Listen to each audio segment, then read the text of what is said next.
Essa semana e esses dias têm sido dias de falar a respeito de discipulado. Lucas, essa palavra para mim não me é muito, o que eu diria? Muito o quê? Agradável. Agradável, ela não é muito agradável. Ela não te era muito agradável. Não me era, mas eu tenho muita... Sabe o que é? Eu vou explicar para vocês hoje, agora, nessa meia hora que nos resta aqui, mais ou menos como é que as coisas andaram aqui.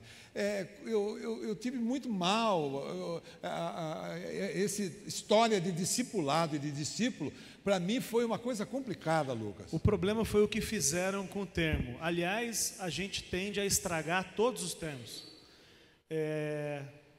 Repara aí, o evangélico a gente já estragou. Todos os nomes a gente começa a estragar. A gente começa a dizer assim, ó, a gente é cristão, mas não como eles. A gente é evangélico, mas não como eles. E agora a gente está dizendo, a gente faz discipulado não como eles. Porque como é que eles fazem discipulado? Escravidão. Então, é loucura. Loucura total. Eu como seu discipulador, eu mando na sua vida, de forma que se você quiser ir para Ubatuba, você me pergunta antes se deve ir para Ubatuba, e eu vou sentir de Deus se você deve ou não ir para Ubatuba. Aliás, fazendo uso, o Daniel, o Marcos, o Felipe foram tudo lá para Cabreúva e não pediram ordem para nós. Não pediram porque são rebeldes. Rebeldes! E Deus vai pesar a mão sobre você. Rebeldes! Comecei a perceber a raiz daquele problema. Isso é um discipulado demoníaco, diabólico. Deus me livre. Não é assim que a Bíblia apresenta o discipulado. Pelo amor de Deus, por favor. Não é isso. Eu particularmente tive na minha vida experiências danosas. Houve uma época na minha vida que eu achava que homens eram importantes. Eu sempre estou me desqualificando para você. Eu estou sempre me mostrando o que eu sou. Sou um pereba, um capial, um caipirão. É isso mesmo. E não pense mais do que isso, porque é o que eu sou. Puramente é o que eu sou. Não tem que pensar outra coisa. Mas houve uma época na minha vida, Lucas, você era criança, eu achava que havia homens especialíssimos. E caramba, como é que eu me decepcionei? Como é que parece que caprichosamente Deus, o Senhor, Ele me mostrou a feiura das pessoas.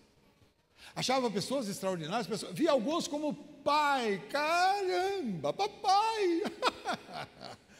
Caramba, mas de pai não tinha nada. Tanto é verdade que durante todo o tempo da minha vida eu acabei ficando sozinho. Há 25 anos, 26 anos, 27 anos, eu estou sozinho. Porque eu me encrenquei com todo mundo que passou por mim. Aliás, a minha especialidade era brigar com o pastor, cara. Que pena. Caramba, eu era especialista. Nesse ranking eu sou campeão. Dei peitada em tudo quanto foi pastor. Porque eu sempre esperei, imaginei, de homens aquilo que só Deus pode dar. E você também pensa assim, as coisas de você, as mãos de Deus é que dão a você. Não é homem algum, presta atenção, não é por homem, via homem no conselho, na pregação da palavra, isto sim, mas a ação de Deus é direta com você. Não tem essa de um povo louco, um povo doente, que é manejado por um homem. Passei por muitas decepções na minha vida, muitas decepções, até o dia que eu acabei ficando sozinho. Se na minha vida até então, tem que andar rápido, senão eu não chego lá. Até então, eu saía das igrejas, saía carregando um monte de gente embora. Fundamos, ele sabe que nós fundamos a Wesleyana. Ali o Wesleyana, deixa eu ver a Wesleyana daqui. Não dá para ver aqui. Ali, logo ali.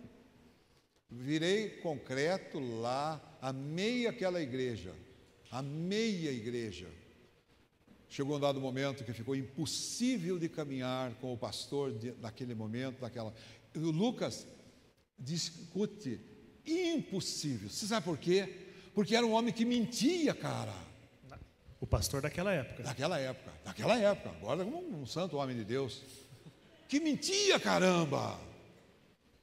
E umas coisas que nem convém falar, fui-se embora. Era antes da Metodista do Brasil. Aí o avivamento chegou para mim, Lucas, virei um penteca. Ô Rose 2, fui pentecostal antes de você, viu, menina? Viu, menina? Viu? Você fica com esse cinturão aí dizendo, sou eu pentecostal? Eu antes de você era pentecostal, caramba.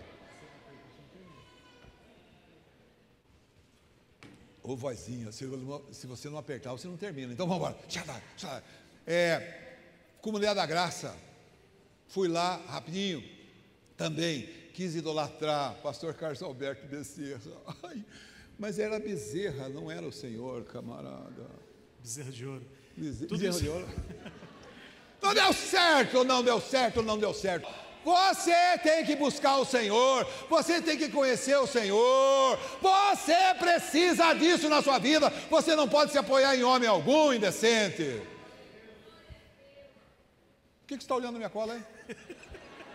Eu estou te ajudando. Mas está em tantas outras histórias, mas eu cheguei à conclusão sempre, na minha história, na minha opinião, uma questão de discipulado, eu escrevi assim, discipulado é imitação. Mas uma imitação que muitos fazem errado. Se você pegar, não posso dizer o nome, mas se você pegar, por exemplo, lá os integrantes da Igreja Universal do Reino de Deus, você vai ver que ele fala assim, meu amigo, minha amiga. Já notou isso? Meu amigo, minha amiga. Todos falam isso. Porque o líder fala, e aí todo mundo quer ser igual. Ah, não, vai ser igual, vai fazer igual. Me perdoe você que é da Universal do Reino de Deus. Pronto. Mas aí é o seguinte, não é imitação, me parece que não é imitação, o discípulo, a relação discipulado e discípulo, no meu modo de entender, Lucas, presta atenção, você está ouvindo isso agora, não é uma imitação assim de estilo, uma relação assim, veja bem, para mim, assim, discipulado, discípulo e discipulador, discipulado, é uma relação, é uma imitação, não de estilo, mas de conteúdo. O conteúdo, esse aqui pode estar cheio, e tem conteúdo, esse não está cheio, mas tem conteúdo. Entende isso que eu estou falando? Conteúdo, não é uma imitação do estilo do cara, né? Zé Bonitinho. Aí tudo nós assim. Não é isso, é de estilo. Nós precisamos entender o que é isso. É o conteúdo da pessoa. E isso sim me parece ser discípulo. Nível de renúncia da pessoa, comprometimento da pessoa, são esses valores a serem chancelados. Então eu estou dizendo aqui, que para mim, pro Eros, que você não respeita, que você não dá valor nenhum, eu estou dizendo assim que para mim discipulado é uma imitação, mas não é uma imitação de estilo, é uma imitação de conteúdo. É o estilo de vida, o conteúdo de vida que a pessoa tem. É a maneira como o cara leva a vida, o jeitão do que o cara leva a vida, a seriedade que ele leva a vida, o temor que ele tem de Deus, o zelo, o amor que ele tem uns pelos outros. Isso é conteúdo. Diga amém, rapaziada. Isso sim tem que ser imitado, mas imitado na pregação, meu irmão, minha irmã, não é isso, cara. Isso parece que também não é. Existe uma outra maneira que para mim também eu poderia definir discipulado, que é conselhos em meio a exemplos. O que é isso, Lucas? Conselho em meio a exemplos. Imagino que seja eu mostrar como faz fazendo, caminhando junto. Caminhando junto, conselho, eu posso aconselhar você, mas escuta, em meio a exemplo, porque se eu só aconselhar e não tiver exemplo, é falácia, é besteira, não vale nada. Concorda comigo? Perfeitamente. Cachorro que fala, eu não sigo esse cachorro. O cachorro late, não me importa. Veja bem, é conselhos em meio a exemplos. Me parece que aí também é discipulado. O texto de Filipenses capítulo 3, ele diz assim, Paulo, veja bem, acompanha o raciocínio. Daniel, presta atenção. Saco cheio desse negócio de cabriúva, viu, meu? Depois em casa vamos conversar. Presta atenção. Filipenses capítulo 3, versículo 17 em diante, ele diz assim, meus irmãos, Paulo falando, meus irmãos, serem meus imitadores. Imitar, o que alguém podia imitar em Paulo? Assim, como pessoa? A chatice dele. Ele é muito chato, enérgico, mas rabugento. Mas não.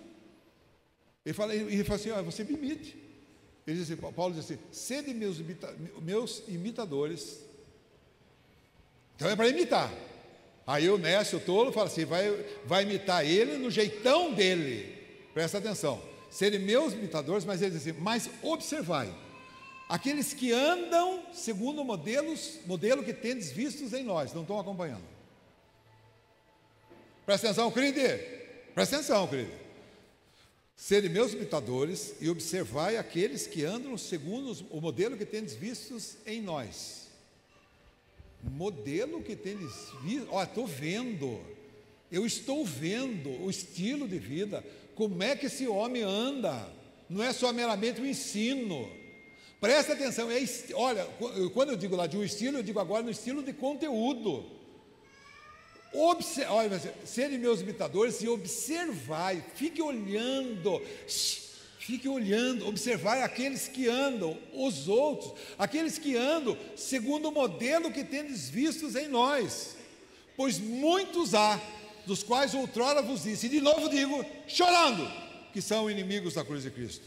E ele diz assim: seu fim é perdição, seu Deus é o ventre, sua glória é a vergonha, que só pensam nas coisas terrenas, mas a nossa pátria está nos céus, de onde aguardamos o Senhor e Salvador Jesus Cristo, que transformará o nosso corpo de humilhação para ser conforme o seu corpo glorioso, segundo o seu eficaz poder de sujeitar a si todas as coisas. Deixa eu dizer uma coisa para você, presta atenção. Reino de... eles não ouvem isso, Lucas, isso que me revolta, viu? Pregação que leva você a observar o visível, o material, aquilo que é horizontal, não é de Deus.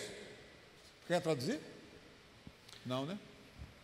Olha só, pregações que são voltadas para este mundo, melhor assim? Pregações que são voltadas para este mundo, não está no centro do coração do Evangelho, não está. Afirmo para você que não está. Pregação que vai levar você a ganhar mais dinheiro, usando métodos bíblicos para você ganhar mais dinheiro, não é uma pregação honesta. Isso é dizer que está pregando o Evangelho sem pregar o Evangelho. Como você disse, semeadura? Como você disse, semeadura sem semente. Eu dou para você. Escuta isto, presta atenção nisto. Pregações que levam as pessoas, por exemplo, campanha de prosperidade. Por exemplo, pessoa que crê, ele só pode andar para frente. Isto é verdade como consequência, mas não é verdade no sentido de você ter esse desejo para você ganhar dinheiro. Por exemplo, uma pessoa que vai dar um dinheiro para a igreja, se ele está pensando em dar o dinheiro para reter de volta, é um intuito, um desejo errado, egoísta e pecaminoso.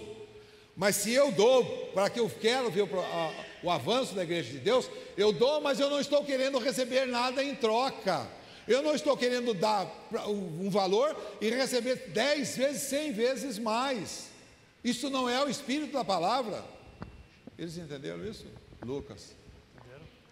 Diga amém, rapaziada. Pregações horizontais, que não verticais, que não estão envolvidos com coisas invisíveis e espirituais, são mentiras, são coisas que não convêm. O que você está resmungando aí? Não, nada? Mas é para você me ajudar, você só está aí. Você está entendendo o que eu estou falando aqui? Sim, senhor. Como pregador, presta atenção, a questão do discipulado. Como pregador, pregação é importante, importantíssimo, muito importante. Mas o pregador, ele não discipula. O que discipula é aquele que tem cheiro, que tem lágrima, que tem suor. É suor ou suor? Suor. Tem suor e tem a sua vida exposta, de tal maneira a despertar no outro o mesmo estilo ou o mesmo conteúdo de vida que ele tem. Vocês não entenderam nada, né, cara? Eu estou dizendo que pregações, muito legal, importante, muito importante. Lucas, concorda, Lucas? Concordo plenamente. Plenamente. Poxa, pelo menos você participou um pouco. A pregação, ela é só uma parte do processo. O pregador, ele tenta discipular no coletivo. Não é que está errado. Ele ensina, você é moldado, forjado, é incomodado, mas isso faz parte, isso é o coletivo. Agora, o individual, meu velho, se não tiver mesa, se não trouxer para a mesa, se não comer junto, se não pagar conta no banco junto, se não andar junto, você não vai ver o exemplo. E aí, não vendo o exemplo, você não vai ver como é que funcionam as coisas na prática. Ele tem lágrimas, tem suor, tem cheiro, é igual ao discípulo. Uma coisa que eu sempre estou falando para você é que eu sou igual a você. Nunca, está certo que não tem nem elementos para isso. Mas na verdade é o seguinte, eu sempre digo assim, ó, eu sou igual, sou mau, sou feio como você é, sou mal cheiroso como você é, somos todos iguais e do mesmo jeito, em nós não habita bem algum desfazer há uma ação minha sempre de desfazer a figura do homem importante. O homem importante é um único só, esse único só é Jesus Cristo, o Pai da glória. Irmãos, a gente faz um esforço enorme, está fazendo nos últimos tempos, como já sempre fez, para que haja relacionamento entre vocês. Porque nesses relacionamentos, ao entorno do nome de Jesus, eu não estou dizendo que é só sentar e ler a Bíblia junto, estou dizendo que quando vocês sentam para jantar, é impossível que dois cristãos não esbarrem e comecem a tratar sobre as suas dificuldades, comecem a tratar o que leu na Bíblia e compartilhar as delícias do que está vendo. Então todo o nosso esforço é para que vocês se relacionem, e em se relacionando, se discipulem, porque o discipulado é cruzado, o discipulado não é do pastor para vocês, o discipulado é entre nós participamos também. Quando a gente senta para comer um lanche junto, ou a gente senta num hippie junto, eu, Lucas, estou sendo discipulado por você, você está sendo discipulado por mim. É natural que quem conhece um pouco mais, caminha um pouco mais com Jesus, tenha mais para comunicar neste momento. Mas é muito verdade que muitas vezes o irmão de uma semana de fé traz uma palavra que me edifica, eu que tenho 10 anos de fé, porque o discipulado é cruzado, porque o discipulador é o Espírito Santo de Deus. Por isso, se relacionem, criem os problemas, vai ter que ter oportunidade para perdoar, o problema vai acontecer, mas é exatamente isso, é assim que funciona no Evangelho. Para mim, a questão essencial do discipulado, discipulador e discípulo, ele está veja bem, uma pessoa normal, natural, que vive nesse mundo, que não é ET, que tem lágrimas, tem cheiro, tem tudo que você tem, igual a você, ele tem uma vida também exposta, olhem para mim, uma vida exposta para que a outra pessoa que está convivendo comigo naquele momento, ele possa ser despertado a ter, presta atenção, para mim, o mesmo sentimento. Para mim, discipulado é levar os outros ao mesmo sentimento. Isso você não sabia. Olha o que eu estou falando, e estou falando com a bola cheia quicando na minha frente. Eu estou dizendo que o verdadeiro discipulado é andando pelo caminho, pela minha vida, eu despertar no outro, ao outro ter o mesmo sentimento que eu tenho. Diga amém, rapaziada. E aí o texto de Filipenses 2 também. De sorte, presta atenção, presidente, de sorte que haja em vós, o mesmo sentimento que houve em Cristo Jesus. Por favor, presta atenção. O sentimento de Jesus é o meu sentimento, é o despojo das coisas, é sacrifício vivo, olha só, é sacrifício vivo em prol da sua igreja. Olha só, o ministério de Jesus, de sorte que haja em vós o mesmo sentimento que também houve em Cristo Jesus, que sendo na forma de Deus, não teve por usurpação o ser igual a Deus, antes esvaziou-se a si mesmo, tomando a forma de servo, e sendo achado na forma de homem, humilhou-se a si mesmo. Está todo mundo olhando lá, né? Perdeu o pico meu aqui. E sendo achado na forma, humilhou-se a si mesmo, sendo obediente até morte e morte de cruz, pelo que Deus o exaltou soberanamente e lhe deu um nome que é sobre todo nome, para que o nome de Jesus se dobre todos os joelhos daqueles que estão nos céus, na terra e debaixo da terra. Oh, aleluia! Maravilha! Mesmo sentimento. Você olha para a minha vida e você fala assim: puxa vida, o que você deve imitar? Sim, agora sim. Suspensório, uma boa coisa. Aliás, gostaram? Olha que combinação. Olha. Chique, cara. Chique, eu gostei, caramba. Presta atenção, o que vocês devem me imitar? Eu digo para vocês que vocês devem me imitar, diga amém, na minha fé, amém. Claro, tudo baseado em fé. Mas presta atenção, é no conteúdo da minha vida. Eu vou embora, não demora muito, let's go now to be alright. Gostou dessa? O que significa isso? Eu não sei. Eu sei que let's go, eu sei que eu vou embora. Presta atenção, vou embora. Vai ficar lembrança de vocês. O que vocês vão lembrar de mim? Vocês vão lembrar de mim, de fato eu amei vocês. Ninguém pode dizer que não amei. Eu amei vocês. Amei vocês porque a minha vida, eu consumo a minha vida por vocês. É verdade. Toda a minha vida, a minha história, é tudo envolvimento com a igreja. A igreja é a coisa mais sublime do mundo.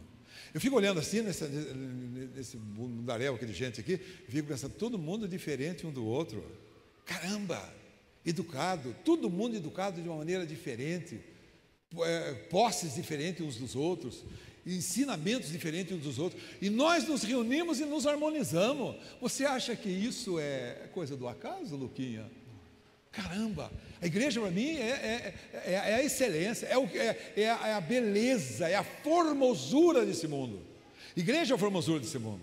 É aqui que nós pegamos, a despeito de sermos pessoas horrorosas e tudo mais, é que nós nos amamos. À medida que estamos caminhando, nós somos partidários, solidários uns aos outros, caminhamos juntos, nos interessamos, nos alegramos com a vitória do outro, choramos com a tristeza dos outros, nos preocupamos com as dificuldades que os outros têm. Eram coisas que nós não precisaríamos estar, não? Basta os nossos. Desculpa fazer esse parênteses. Só vai acontecer isso se relacionar, senão não tem jeito. Como é que você se preocupa com o outro, sabe do problema do outro? Nesse ponto. Se você vier aqui curtir um cineminha, meu velho, chegar aqui, curtir o louvor, curtir a pregação, ir embora, não tem nada a ver com o evangelho.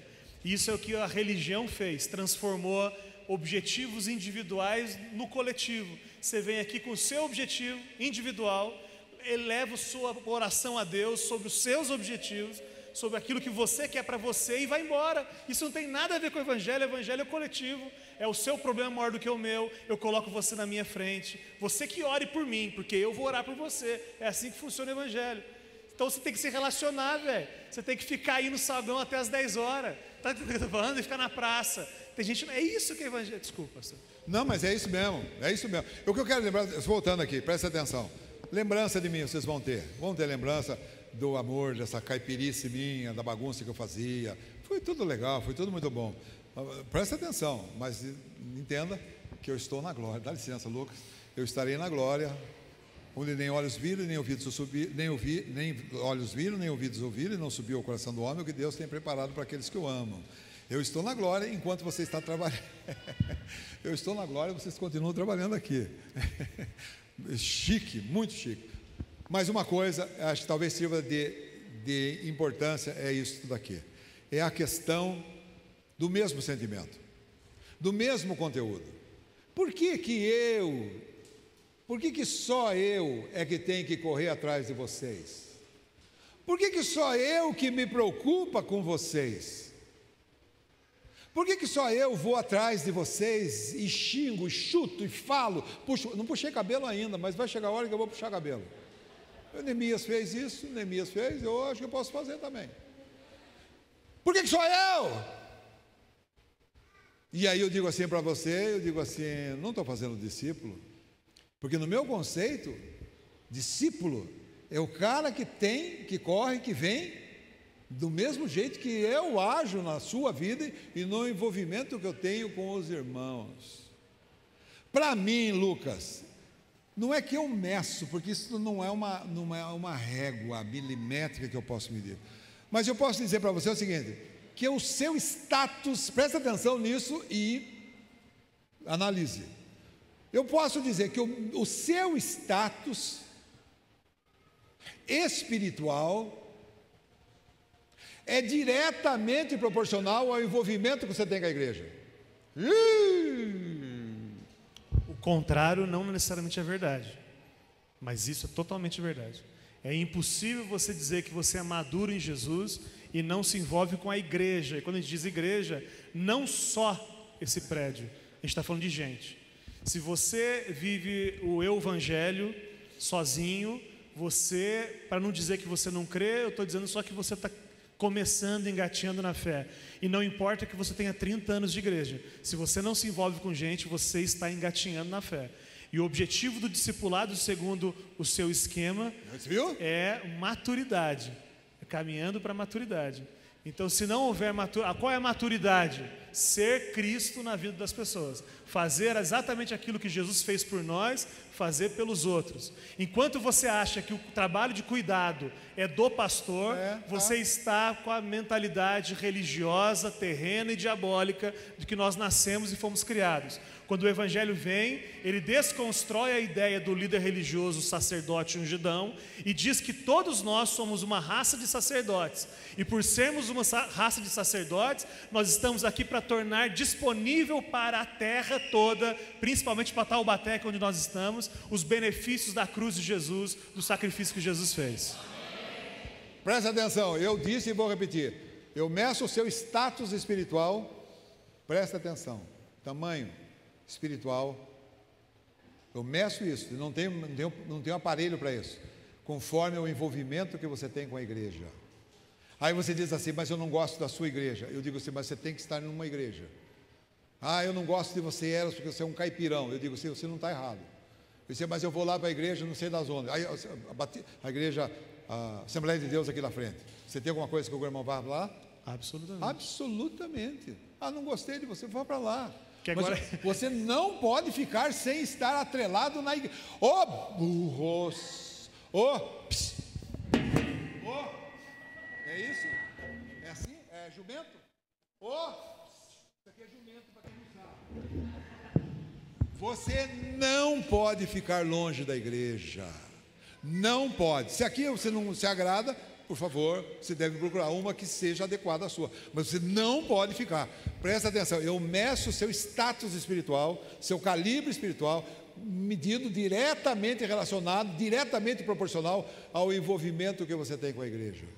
E quando eu digo isso para você, tenho uma expectativa, uma esperança de que você seja uma pessoa, a partir de agora, uma pessoa mais atuante, mais participativa da igreja, nessa relação com os irmãos. Eu quero ouvir um amém. Tira a mão da boca, Norma, presta atenção. É isso mesmo, eu gostaria muito que houvesse isso.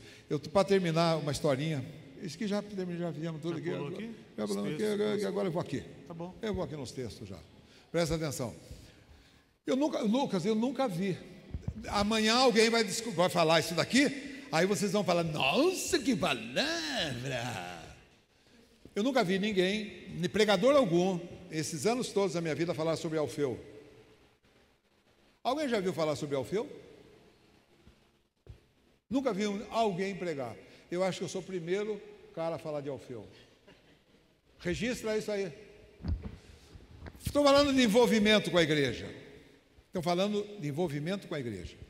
O Daniel, observa as coisas que eu vou falar depois. Estou aberto para conversas outras.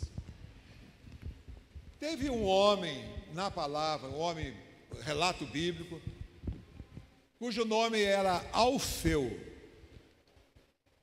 E você fique sabendo que, segundo a minha análise, segundo a minha investigação, que eu estou sujeito a discutir com você, esse homem teve 2 filhos discípulo e um neto discípulo.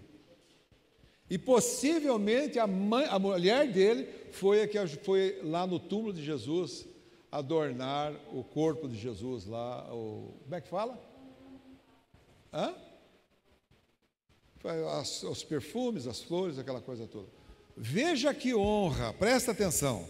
Um homem pode ser. Quero que alguém me mostre que não. Esse homem teve olha que honra. Dos 12 discípulos. Dos 12, 2 foram filhos dele. Fraco. Fraco esse homem. Ninguém fala dele. E teve um neto, que é um filho de um desses 2 discípulos. O nome desse homem é Alfeu. Alfeu, lá no Evangelho de Marcos 2,14, ele disse que Levi, que é Mateus, era filho de Alfeu. Em Mateus 10,3, diz que Tiago era filho de Alfeu. E Judas Tadeu era o filho de Tiago, filho dele. Está em Lucas 6, 15 a 16. E Maria, possivelmente, pode não ser, mas pode ser, mas pode ser a mulher que foi lá quando Jesus estava no sepulcro. Então, presta atenção, Estou falando de Alfeu, e seja essa uma palavra que nunca mais se esqueça. Presta atenção. Um homem, imagine isto, se isto é verdade. Um homem que teve dos 12, 2 filhos discípulos. Pode dar licença que eu vou ter que dar um tchau para minha neta. Ô filha amada, depois a gente conversa, tá bom? Depois. Corta ela, senão eu não consigo falar. Dos 12 filhos, 2 foram discípulos. Dos 12 discípulos, 2 foram filhos dele. Eu quero que você identifique se isto é verdade. Como é que era a vida desse homem, rapaziada? Que impactou de tal modo que 2 filhos foram discípulos e o neto também discípulo. 25% desse quadro de discípulos saiu de um homem. E a mulher dele era uma mulher participativa do reino de Deus e da igreja de Deus. Eu estou dizendo isso para você, para que você saia da sua clausura. Ai, que dor nas costas. Que você saia da sua clausura. Tira esse jarro para mim daqui, Lucas, que eu não estou vendo. Que você saia da sua clausura, preste atenção. E você se exponha. Como sacrifício vivo, você se dê aos irmãos. Você se dedique aos irmãos. Você se interesse pelos irmãos. Você ame os seus irmãos. Você zele pelos seus irmãos. Vocês cuidem dos seus irmãos.